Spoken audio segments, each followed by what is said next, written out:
प्यारे दोस्तों, आज हम आपको एक ऐसी सच्ची दास्तान सुनाने जा रहे हैं जिसे सुनकर आप एक बहुत ही बड़ा सबक सीखेंगे। ये कहानी है एक बूढ़ी मां के आंसुओं की। दोस्तों, ये कहानी बेहद ज्ञानवर्धक है, इसलिए इसे आखिर तक जरूर सुनिएगा। तो चलिए अब कहानी शुरू करते हैं। रात के 12:30 बज रहे थे। गांव की गलियों में सन्नाटा पसरा हुआ था। हल्की हल्की हवा चली तो पीपल का सूखा पत्ता सरक कर मिट्टी पर गिरा। उसी खामोशी में एक पुरानी लकड़ी की खिड़की धीरे से खुली और एक बूढ़ी सी आवाज आई, शिवा, कहाँ है तू? बेटा, एक बार आ जाना। लेकिन उस घर में कई सालों से कोई शिवा नहीं आया था। गांव वाले कहते थे, अम्मा पागल हो गई है। बूढ़ी औरत बस दरवाजे से उम्मीद बांधे बैठी रहती है। पर कोई यह नहीं जानता था कि उस औरत की आंखों में जो इंतजार था, वह एक बेटी के लिए मां की तड़प थी, एक आशा की किरण थी जिसे वह अपनी मरते दम तक बुझने नहीं देना चाहती थी। करीब 22 साल पहले उसी घर में एक बच्चा पैदा हुआ था, शिवा। शिवा की मां का नाम कमला था। शिवा के पैदा होते ही कमला के पति की मृत्यु एक कार एक्सीडेंट में हो गई। जीने का सहारा अब शिवा ही था। कमला दिन रात मेहनत करती। वह सुबह 60 बजे उठकर चूल्हा जलाती, फिर खेतों में काम करती, शाम को घर लौटकर फिर रोटी बनाती, उसके बाद गांव के बच्चों को पढ़ाकर 4 पैसे और कमा लेती। शिवा कहता, माँ, क्यों इतना मेहनत करती हो? थोड़ा आराम कर लिया करो। कमला उसके सिर पर हाथ रखकर कहती, बेटा, आराम मैं तेरे सफल होने के बाद करूंगी। और वैसे भी मेरी थकान तो तेरी मुस्कुराहट देखकर मिट जाती है। शिवा होशियार था, लेकिन वह कुछ कर नहीं पाता था। वह पढ़ाई में पूरी जान लगा देता, पर हालात बार बार उसे पीछे खींचती। कभी फीस भरने को पैसे नहीं होते, तो कभी वह फटे पुराने कपड़े पहनकर स्कूल जाता था, और कभी कभी तो उसे भूखे पेट सोना पड़ता था। पर कमला हमेशा कहती, बेटा, रोटी आज भले ही कम है, पर उम्मीद कभी कम मत करना। समय बीतता गया। शिवा अब लगभग 16 साल का हो गया था।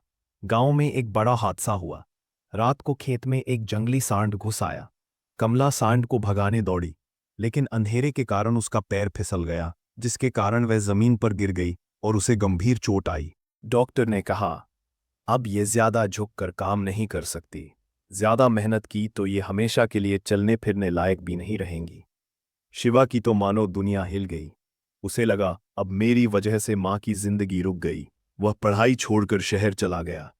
कमला ने बहुत रोका, पर वह नहीं रुका। जाते हुए उसने सिर्फ इतना कहा, मां, जब तक मैं कुछ बन न जाऊं, तब तक लौटकर नहीं आऊंगा। कमला के दिल में जैसे किसी ने कांटा छुपा दिया। वह इंतजार करती रही। दिन बीते, हफ्ते बीते, महीने बीते, साल, पर शिवा ने न एक चिट्ठी भेजी और न फोन किया। 8 साल बीत गए। कमला के बाल सफेद हो चुके थे। उसकी कमर अब सच में साथ नहीं दे रही थी, पर वह रोज दरवाजे के सामने एक घूंघट सा डालकर बैठ जाती कि कहीं शिवा आए तो उसे घर का रास्ता न पूछना पड़े। गांव वाले हंसते, परी कमला, वो तो भूल गया है तुझे। शहर जाकर कौन भला मां को याद रखता है।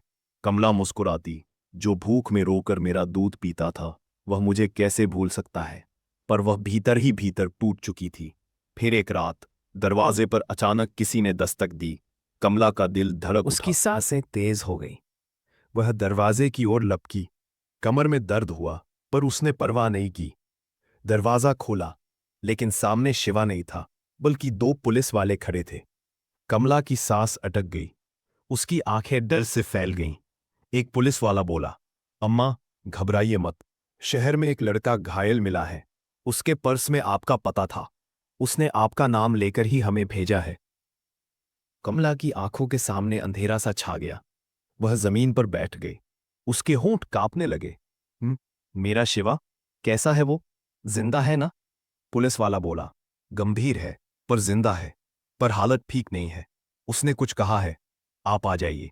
कमला अगले ही दिन शहर के अस्पताल पहुंची। भीड़, गगनचुंबी इमारतें, हॉर्न की आवाजें, सब उसे डराती थी, लेकिन उसने किसी तरह साहस जुटाया। वार्ड में पहुंचकर जब उसने शिवा को देखा, उसका कलेजा फट गया। शिवा का शरीर चोटों से भरा था, चेहरा पीला, आंखें धमसी हुई, जैसे जिंदगी ने उसे वर्षों तक पीटा हो। कमला ने उसके माथे पर हाथ रखा। शिवा, बेटा, क्या कर लिया आपने साथ? शिवा की बंद आंखों में हल्की हलचल हुई। उसने घी में से कहा, मां, मैं तुम्हें देखने आया था, लेकिन देर हो गई। कमला की आंखों से आंसू गिरते रहे। उसने कहा, देर नहीं हुई बेटा, तू आ गया यही काफी है। डॉक्टर बाहर आए और बोले, अम्मा आपका बेटा ठीक हो सकता है, लेकिन हमें जानना होगा कि उसे चोटें कैसे लगीं। यह साधारण एक्सीडेंट नहीं लगता। कमला की आंखों में डर भर गया। वही बोलती उससे पहले शिवा ने खुद धीमे स्वर में कहा, मां सच सुन लो, वरना मैं मरते दम तक बोझ लिए रहूंगा। कमला उसके पास बैठ गई। कह बेटा क्या हुआ? शिवा ने आंखें बंद की और उसकी आवाज कांपने लगी। मां, शहर में जाते ही मैं गलत लोगों के साथ जुड़ गया। पहले सोचता था कि जल्दी पैसे कमा लूंगा, पर धीरे धीरे मैं कर्ज, जुए और गलत कामों में फंस गया। मैं फंसता गया और निकल नहीं पाया। कमला के दिल पर जैसे किसी ने चोट की। शिवा की आवाज और टूट गई। मैं बहुत गिर गया था मां, इतना गिर गया कि मैं खुद से भी नजरें नहीं मिला पाता था। फिर एक दिन मैंने तय किया कि मैं सबसे पहले तेरा दूध का कर्ज चुकाऊंगा, तुम्हें वापस ले जाऊंगा और फिर से नई जिंदगी शुरू करूंगा। कमला रोते हुए बोली, तो फिर ये हालत कैसे हुई? शिवा को शब्द तलवार जैसे लगे। जिस गिरोह से निकलने की कोशिश कर रहा था, उन्होंने मेरी बुरी तरह पिटाई की और कहा कि अगर दोबारा उनके खिलाफ गया तो मां को भी नहीं छोड़ेंगे। कमला की सांस जैसे थम गई। वह कांपती आवाज में बोली, मेरी वजह से तू मर जाता। नहीं बेटा। शिवा ने उसका हाथ पकड़ लिया। मां, मैं गलत था, पर लौट आया हूं। अब मुझे बस तुम्हारा आशीर्वाद चाहिए। डॉक्टर अंदर आए। उन्होंने कहा, अम्मा आपका बेटा बच जाएगा, लेकिन कुछ दिन आपको उसके साथ रहना होगा। कमला की आंखों में चमक आ गई। उसकी आंखों में वर्षों बाद आशा लौटी। लेकिन जैसे ही वह उठी, उसकी कमर में अचानक तेज दर्द उठा। वह जमीन पर गिर पड़ी। डॉक्टर भागे हुए आए।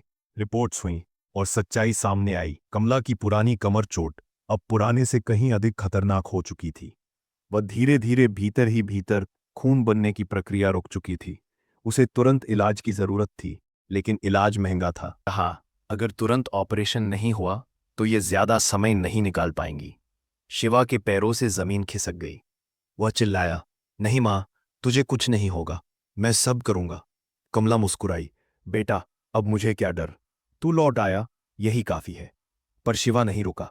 उसने मजदूरी के काम किए, रिक्शा चलाया, रात भर अस्पताल में काम किया और किसी तरह पैसे जमा किए। सर्जरी हुई, कमला बच गई।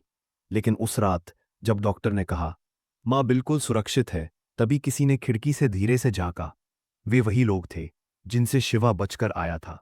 उन्होंने फुसफुसाया, हमारा कर्ज लिए बिना कोई नहीं जाता। लेकिन जब वे अस्पताल के अंदर जाने लगे, अचानक पुलिस ने उन्हें घेर लिया। शिवा ने उन सबको पहले ही रिपोर्ट कर दिया था और कमला वहीं कोने से सब देख रही थी। उसकी आंखों में डर, गर्व, प्यार सब एक साथ थे। कुछ महीने बाद दोनों वापस गांव लौटे। कमला अब लाठी के सहारे चलती थी। शिवा घर का सारा काम करता, खाना बनाना, मजदूरी करना, मां को दवा देना। एक शाम कमला ने शिवा से कहा, बेटा मुझसे एक वादा कर। शिवा बोला, जी मां। कमला ने उसकी आंखों में देखते हुए कहा, गलत राह पर तू गया पर वापस लौट आया, यही तेरी सबसे बड़ी जीत है। अब बस इतना कर, जिस तरह तूने मेरा दूध का कर्ज चुकाया, उसी तरह दूसरों की मांओं का भी मान रखकर जीना। शिवा रो पड़ा। उसने मां के पैर छूते हुए कहा, मां, मैं कभी किसी का दिल नहीं दुखाऊंगा, कभी नहीं। और इस बार कमला की आंखें पहली बार खुशी से भर आई। कहते हैं, पिता का कर्ज हुनर मांगता है और मां का कर्ज दिल, और दिल तो शिवा ने पूरा पूरा दे दिया था।